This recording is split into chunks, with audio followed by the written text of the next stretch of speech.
Hey everybody, it's Mitch, and welcome to my next video. Today we have got another Dungeons & Dragons 3.5 video for you, and today it's going to be a build video, one I like to call the Super Paladin. Now this is an evil paladin. This paladin build is one with a lot of cheese. It's got a number of issues, actually playing this character would be a nightmare. This character would be so underpowered. Yeah, that when actually building this character, I found, holy crap, that this would be a nightmare to actually play at early levels. But once you get to the high levels, there's just a lot of synergy going on, and it becomes really, really powerful. So let's get into it. This build starts out weird. So it starts out with a single level of Barbarian, and it uses an alternate class feature found in the Complete Champion that allows you to basically gain the Pounce class, the Pounce feature in place of fast movement. So yeah, now you can full attack on a charge. So nice. That's something that's really just really nice, and the only reason we're taking Barbarian.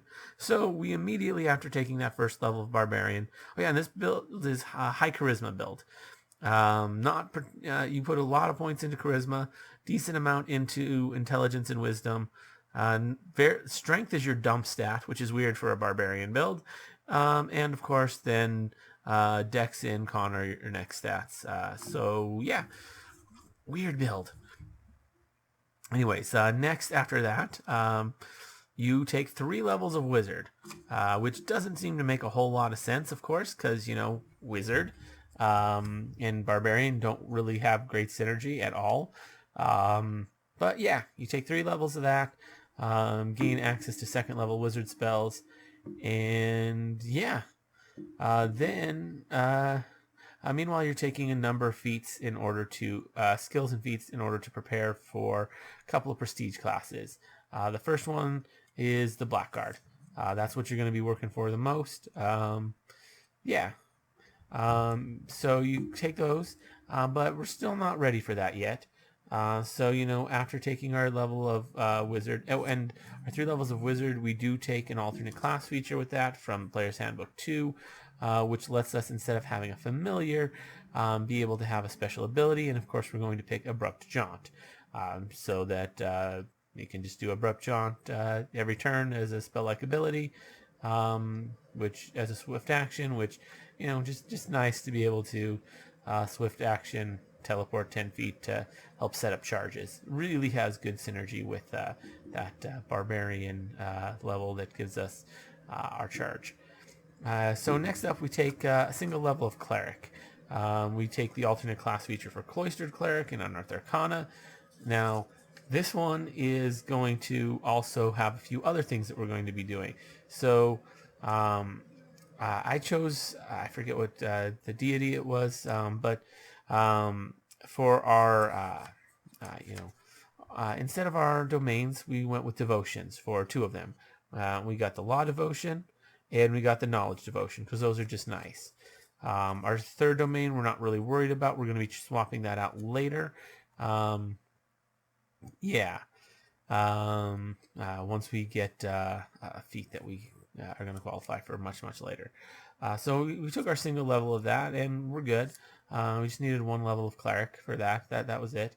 Then we're going to finally now we're going to take 4 levels in Hexblade. Yeah, it's a Paladin build, and we haven't taken a single level of Paladin yet. Weird. We'll get there. So you take 4 levels of Hexblade, which is going to get you a number of things. One, it's going to let you add your charisma to all your saves, which is really nice. It's going to get you metal, and it's going to get you the ability to cast 1st level spells, which is something that's going to come up later. So we get those things. Yeah, we're fairly high level. Oh, and this build is for race Drow, because Drow gets spell resistance 11 plus character level. So anyways, yeah. So we take our levels of Hexblade, and then we're going to finally take Paladin. except we're not going to be taking our standard paladin. This is a lawful evil build, because somewhere along the way we were always evil, but somewhere along the way we went from either chaotic evil or probably neutral evil, and we kind of changed our alignment somewhere in that time to now be lawful evil. So we're now a paladin of tyranny. We're going to lose our rage ability in doing this, and probably lost it somewhere before that. For story reasons, you're going to have to try and find a way to lose that earlier.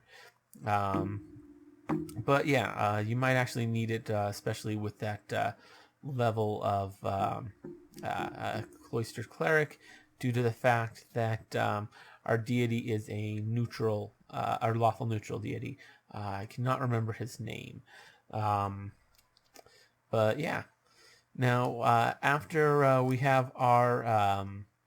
so anyways, after we take our 5 levels of Paladin of Tyranny, which is, the most we've taken. Oh, and another reason for this is, I'm sure you've noticed, these are super, super unbalanced. We're going to be taking massive experience penalties, plus we have a 2-level adjustment, and this build for the longest time has been super unoptimal. So, yeah, absolutely terrible to actually play this. This is a much, much better build for a NPC, which is what I'm building this for. But yeah. Anyways, you take those 5 levels. Now we can add charisma to all our saves again, so we get double charisma to saves, which is nice. Now, from the Hexblade ones are only for spells, but let's be real, that's most of the time anyways. So yeah, we get that. We're going to gain some casting. One thing that we're going to absolutely take is we're going to take the Battle Blessing feat. Yeah, because that's going to be super, super helpful for this build. Yeah. So then after that, we are going to take 3 levels of Blackguard. And those 3 levels of Blackguard are a big deal. We've been preparing for it for a long time, and now we're finally in it. Much, much later. Now, because we're doing Blackguard, technically, depending on how your DM rolls things, those levels of Paladin of Tyranny are still going to give your ex-Paladin stuff to give you extra things, which is nice. So you get all the ex-Paladin things from Blackguard, plus you're not actually an ex-Paladin, you're still a Paladin of Tyranny, so you get all of that too. The reason why we're going 3, plus you can add double, you can add your charisma to saves again, so now we're doing triple charisma to saves, which is just nice. Yeah, still kind of a weird build. So yeah, we have our Paladin of Tyranny, and we gain second, and on this we now have 2nd level divine spells, which is important because now we qualify for Geomancer, which is something we would have also been building towards a little, but doesn't really take that much. So now that we have Geomancer, we're going to be taking that, and we're going to be advancing our wizard class. But a nice thing with Geomancer is now, because we have a couple of different divine casting classes, cleric, paladin, and blackguard, we can cast all our spells in armor, which is really nice. And because we have our battle blessing feat, we are now able to cast all of our spells, not just our paladin spells, as a swift action, including our wizard spells. So real nice. On top of that, Hexblade. We managed to get 1st level Hexblade spells, but Hexblade is a charisma caster, which means we can cast all of our spells with charisma. Now, most of the spells we're going to worry about are the wizard ones, but being able to cast, by the time this build ends, because we're taking 5 levels of Geomancer, we'll be able to cast so we'll be able to cast 4th level wizard spells with charisma as a swift action. Not bad, considering this isn't a caster build. It has a million different casting classes. Like almost every single class on here is a casting class of some kind. But this is a martial build. By 16 hit dice, by 20 hit dice, you'll have a 16 base attack bonus, which means you're going to get 4 attacks. Um, Now, you can also use spells like Thunder Lance and Wraith Strike, and maybe grab that leadership feat. Um, uh, Normally not something done on NPCs, but hey, if you're the DM, why not? Get yourself an Enchantrix cohort and have her, just persist all of your spells so that you just have a Thunder Lance with Wraith Strike at all times. So you're dealing force damage, which goes through like all damage reduction, and it's always touch attack. So yay! On top of that, you're of course adding triple your charisma, which is your best stat, to all your saves. So it's going to be really hard to do that. And one of the feats that you would take is the Heretic of the Faith in order to gain the Pride Domain, which will make it so that, if you happen to roll a nat 1 on a saving throw, you can re-roll it again once. This isn't a per day, so basically, assuming your saves are high enough, which they should be, since you're adding triple charisma to all your saving throws, as long as you don't roll 2 nat 1s in a row, you're not going to fail. Oh yeah, plus, you get yourself a Ring of Evasion, and you have metal, so therefore, you take no damage on saving throws. You're going to have crazy high AC because, you can wear full plate armor, and make sure your touch AC is good. Get yourself Ghost Ward armor, Ghost Ward shield, probably an animated one. Get yourself a nice ring of protection. Grab yourself an amulet of natural armor, all that fun stuff. Oh, and by the way, this build isn't done yet. Still, after this, after you've taken those 5 levels of Geomancer, you take 2 levels of Wilder. Now, Wilder's a weird choice. Doesn't have too much synergy, but at 2nd level, you are going to gain a lewd touch, which means you can add your charisma to your touch AC.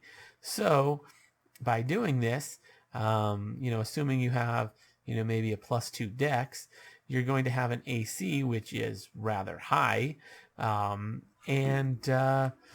you're going to have a flat-footed.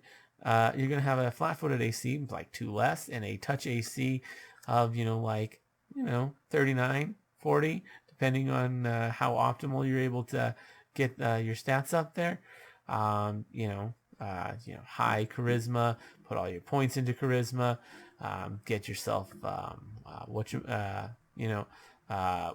magic item that gives you a +6 to charisma. Read a tome of the tome that gives you a +5 to charisma. Grab an ion stone for another, I think +2 charisma. Do like everything you can to get as high of charisma as possible. Plus, you get a +2 for your race, which is kind of nice. And yeah, you end up with charisma-based casting, which is really nice for your wizard spells. You're also going to be, casting them, as a swift action. So you'll be able to cast and charge if you want, or you can, do an abrupt jaunt depending on the situation. So you're going to be hitting really hard, but the real nasty thing is your AC is crazy. Your touch AC is crazy, so it's going to be really hard for anyone to hit you in combat. Plus, on top of that, you have spell resistance equal to 11 plus your class level, which is pretty high. So characters are going to have a really hard time hitting you. That's going to be, fairly a large number of spells with spell resistance will fail against you, which is nice. And anything with saving throws, you're pretty much immune to. You have like a 1 in 400 chance of actually failing the saving throw and taking the damage, which probably won't happen that often. So yeah, this build's kind of insane. There are ways to improve it for sure. I don't know, maybe advance Wilder a little bit more, take a particular feat in order to make it so that when you transform as a Wilder, you have to take a few feats to do this. You'll be able to transform into a nymph and gain her ability to, get that ability to add charisma to AC and to saves, which is nice. Now we can add charisma to our regular AC as well as to our touch AC, which is nice. And on top of that, we'll be adding now quadruple charisma to saves, so insane. Now this is only while transformed, but still very, very nice. And a limited use. Some feats that you're definitely going to be wanting to use, things like Arcane Strike, Divine Might, as in, of course, Battle Blessing and Heretic of the Faith, as I mentioned. Now, one of the reasons I forgot to mention this one, why we went so many levels into Paladin, is in order, because we could have stopped at 4 with what I've explained so far. Take that 5th one in order to gain an alternate class feature that gets you Charging Smite, so you can do way more damage with your Smite. Yeah, it's absolutely ridiculous. This character hits crazy hard, especially seeing as they are going to need, in order to get into like Blackguard, they're going to need like power attack and, what is it, power attack, cleave, and improved sunder. So they're going to have some nice abilities. I'm not sure how great improved sunder is on this build, but it is a requirement. Yeah, it's absolutely insane. And of course we use Blackguard, with that extra level in order to gain 2nd level Blackguard spells in order to qualify for Geomancer. And we, took that 3rd level or that 4th level in Hexblade, instead of just 3 to get a medal in order to gain 1st level Hexblade spells so that we could get charisma to casting. There's so much done. Oh, and I would do an alternate class feature with Hexblade as well, trading the familiar for the ability to, it's from Player's Handbook 2. It lets you have not a familiar, but like a weird little hex companion that if it just happens to be next to somebody, they take a bunch of penalties. So yeah, there's a lot. You have so many class features. Like when I built this, I had a ridiculous number of class features that I actually had to, I filled up the entire list and then ended up doubling up about halfway down the list. It was just so crazy how many class features. I didn't even list all the spells because we got 1, 2, 3, 4, 5 5 different casting classes plus a manifesting class. It is absolutely ridiculous. And of course feats, I'd recommend throwing leadership and epic leadership in there to have that cohort to help out. But yeah, it's a absolutely crazy build. There are some serious issues with it, mostly in just building it, but once it's built, it has very little weaknesses. And yeah, I spent so much time coming up with this build. I had a lot of help with it as well, but yeah, kind of crazy. Let me know what you guys think down in the comments below. I'm very curious what you think about we'll call, what I said, the super cleric, super paladin, or let's say the Uber Paladin, mostly just because when I say Uber, it tends to do well. People like people like that word. So yeah, the Uber Paladin. But yeah, let me know what you think in the comments below. Give a like for the video if you enjoyed it. Maybe subscribe to the channel because we do we do all sorts of D&D 3.5 videos here. So definitely check that out. Ring that notification bell to make sure you get notified. And as always, I'm Mitch. I'll be seeing you.